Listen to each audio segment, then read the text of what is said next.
the Deacon and Sophie Show. I'm Deacon. I'm Sophie, and today is all about launching a rocket to the moon. Ooh. So guys, here's our giant rocket. We're going to be launching it to the moon. I bet it will go 200 feet, that's it. Not too high, but pretty high. What do you think it'll go?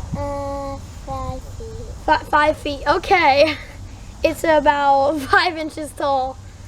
Our gigantic rocket, so this is going to be a good one. Okay guys, here we go. We're going to light the rocket. Yep.